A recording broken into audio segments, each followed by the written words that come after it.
Hello there, and thank you very much for joining us today in this new Azure Portal how-to video. Today, we learn how to capture a virtual machine image and use it from the image gallery. And for that, we have DeCaro-Brown, who is going to show us how to do that. So thank you very much for joining us today, Devin. Yes, appreciate you for having me again, Leon. Today we'll walk through capturing a virtual machine to a shared image gallery. We'll show you how you can then use that image to create more virtual machines and replicate it across Azure. Let's see it. Let's do it. Starting from an existing virtual machine, you'll notice several commands at the top, including connect, start, stop, delete, and capture. Today's how-to will be focused on capture. Capture is the equivalent of saying, create an image from this virtual machine. Let's go ahead and click this command.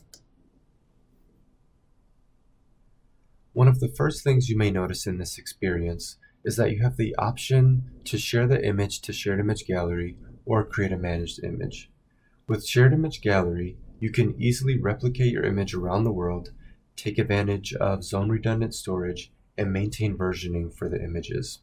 We are going to stick with the default and share the image to Shared Image Gallery. The next thing we want to do is select an existing gallery or create a new gallery. You'll notice that by default, a new gallery will be created for you if there are no valid galleries within the resource group.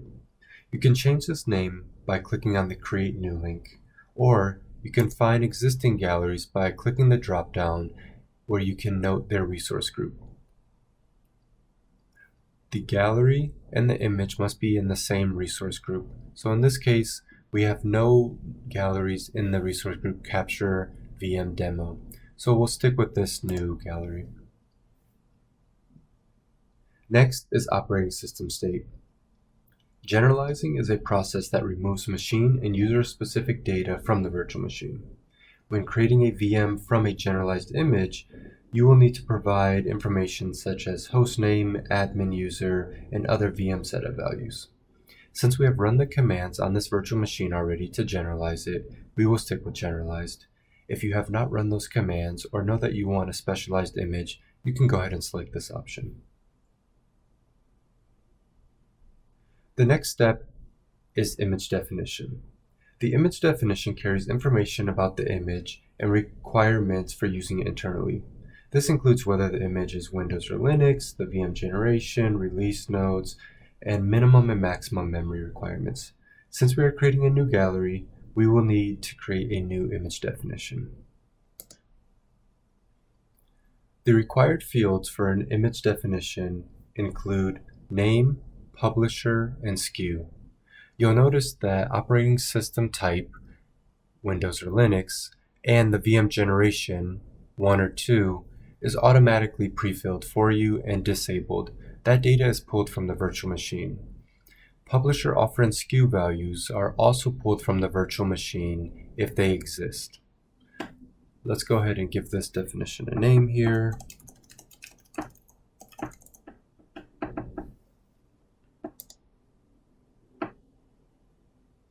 And now back on this page, you'll see that the name of my new image definition is filled in for me.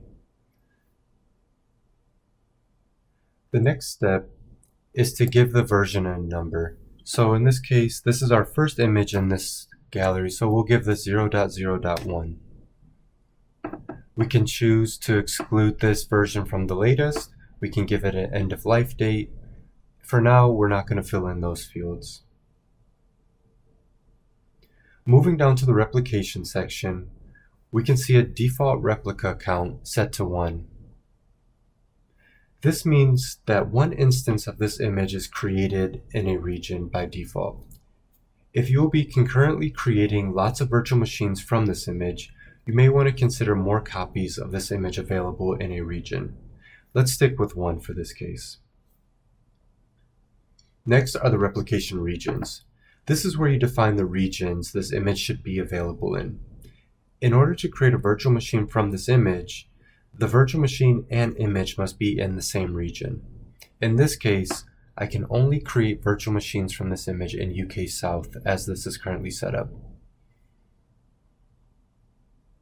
Let's go ahead and add an additional region of East US 2, and we'll leave the default target replica account, and the storage account type. Now we have completed our create image experience, and we can go ahead to the review and create. After validation, we can then create this image. Our image has been created, and we have successfully captured the VM. We can now go to the recently created image using the Go to Resource button.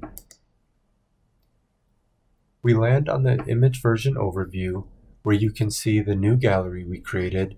You can also see the new image definition that we created, along with some commands at the top and menu items on the left. In the left menu item, one of them is Update Replication. Here, you'll find the same grid that we had in the Create experience, where you can add or remove replicated regions. For now, we'll leave the replication as is. Returning to the overview, we have commands for creating a virtual machine and creating a virtual machine skill set. Let's take a look at creating a VM. When we click on this command, we launch the Create Virtual Machine experience, where now we have the subscription, the resource group, the region, and the image all pre-populated for us. All we have to do is give the virtual machine a name, and we can quickly deploy virtual machines with an image that we captured from a virtual machine previously. This was great, Devin. Thank you very much for showing us. Thanks every one of you for watching. Please try this out. Let us know what you think. Leave us a comment in the comment section. Follow us on Twitter, and look forward to seeing you in the next video. Thanks for watching.